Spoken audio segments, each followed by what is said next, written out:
તો નવી રાષ્ટ્રીય શિક્ષણ નીતિ પર ગવર્નન્સ કોન્ફરન્સ પ્રધાનમંત્રી મોદી અને રાષ્ટ્રપતિ રામનાથ કોવિંદનું સંબોધન।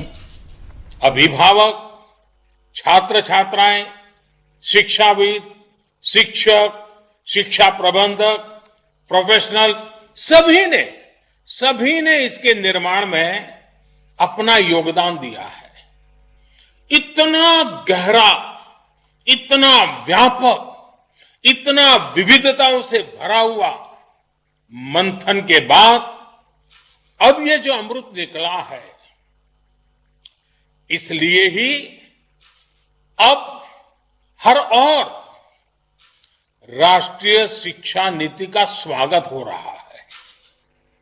गांव में कोई शिक्षक हो या फिर बड़े बड़े शिक्षाविद, सबको राष्ट्रीय शिक्षा नीति अपनी शिक्षा नीति लग रही है।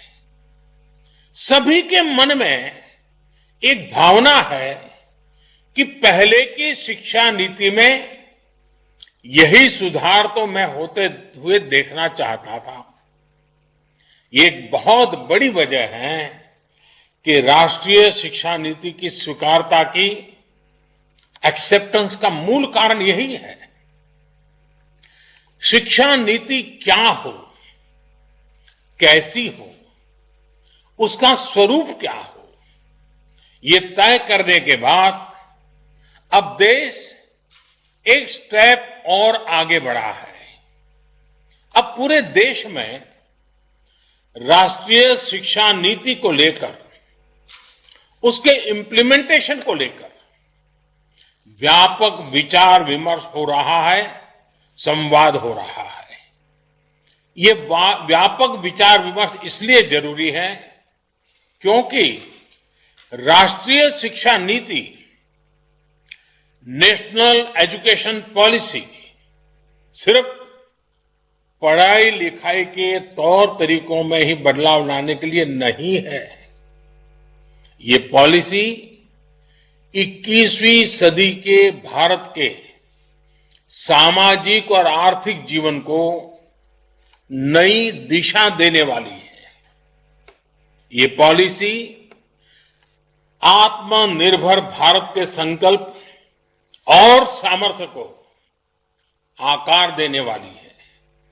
जाहिर है, इस बड़े संकल्प के लिए हमारी तैयारियां, हमारी जागरूकता भी उतनी ही बड़ी होनी चाहिए।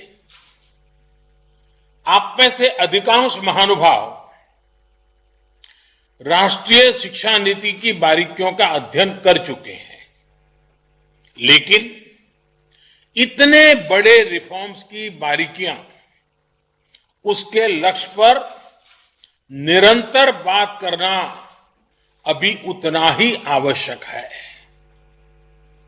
सारे संदेहों और सवालों को सुलझाते हुए ही देश राष्ट्रीय शिक्षा नीति को सफलतापूर्वक लागू कर पाएगा। मान्यवर, आज दुनिया भविष्य में तेजी से बदलते जॉब्स, नेचर ऑफ वर्क को लेकर व्यापक रूप से चर्चा कर रही है। ये पॉलिसी देश के युवाओं को भविष्य की आवश्यकताओं के मुताबिक नॉलेज और स्किल्स दोनों मोर्चों पर तैयार करेगी।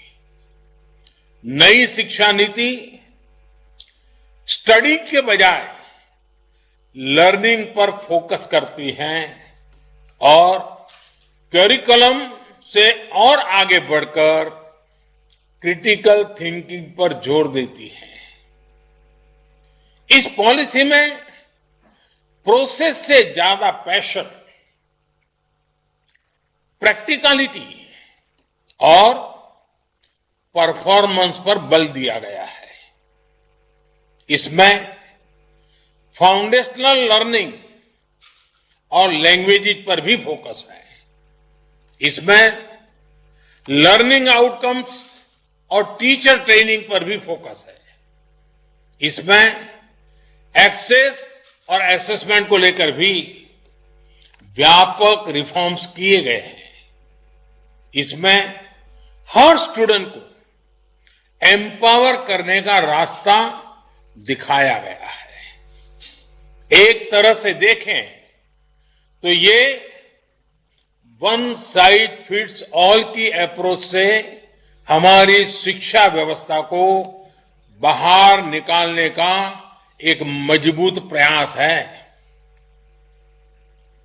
और आप सभी जो दिग्गज भी ये महसूस करते हैं कि ये प्रयास असामान्य है, सामान्य नहीं है। बीते दशकों से हमारे एजुकेशन सिस्टम में जो भी कमियां हमें दिखती थी, जो भी समस्याएं हमको लगती थी, उनको दूर करने के लिए विस्तार से इस पॉलिसी में चर्चा की गई है। अब जैसे लंबे समय से ये बातें उठती रही हैं कि हमारे बच्चे बैग और बोर्ड एग्जाम के बोझ तले, परिवार और समाज के दबाव तले दिनों दिन दबे जा रहे हैं। इस पॉलिसी में इस समस्या को प्रभावी तरीके से एड्रेस किया गया है। हमारे यहां तो कहा भी जाता है कि सा विद्याया विमुक्तये, यानी नॉलेज वही है जो हमारे माइंड को लिबरेट करे।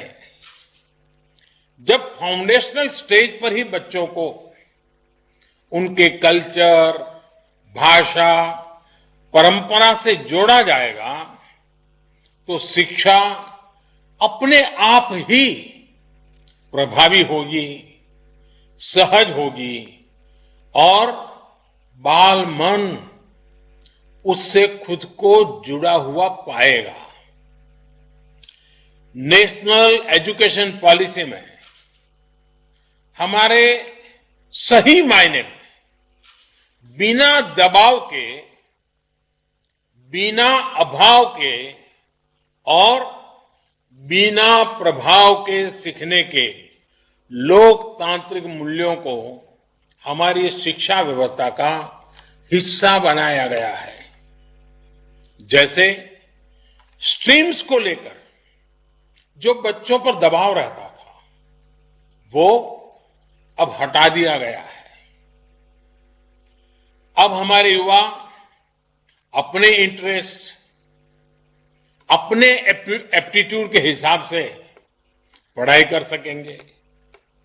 वरना पहले होता यह था कि दबाव के कारण विद्यार्थी अपनी क्षमता के बाहर की कोई और ही स्ट्रीम चुन लेते थे और जब तक उनको रियलाइज होता था तब तक बहुत देर हो जाती थी।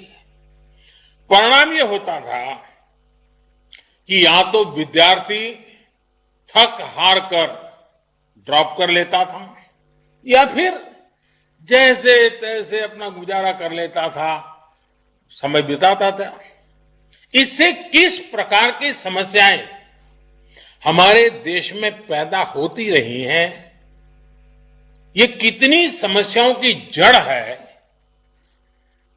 मैं समझता हूं मुझसे ज्यादा आप लोग जानते हैं, भली भांति जानते हैं। राष्ट्रीय शिक्षा नीति में ऐसी समस्याओं का समाधान तो है ही। एकेडमिक बैंक ऑफ क्रेडिट से भी छात्रों को बहुत लाभ होगा। मान्यवर, आत्मनिर्भर भारत बनाने के लिए युवाओं का स्किलफुल होना बहुत ही जरूरी है। छोटी उम्र से ही वोकेशनल एक्सपोजर मिलने से हमारा यूथ भविष्य के लिए बेहतर तरीके से तैयार होगा। प्रैक्टिकल लर्निंग से हमारे युवा साथियों की एम्प्लॉयबिलिटी देश में तो बढ़ेगी ही, ग्लोबल जॉब मार्केट में भी हमारी हिस्सेदारी ज्यादा होगी। हमारे यहां कहा गया है, आनो भद्राहा क्रतवो यंतु विश्वतः।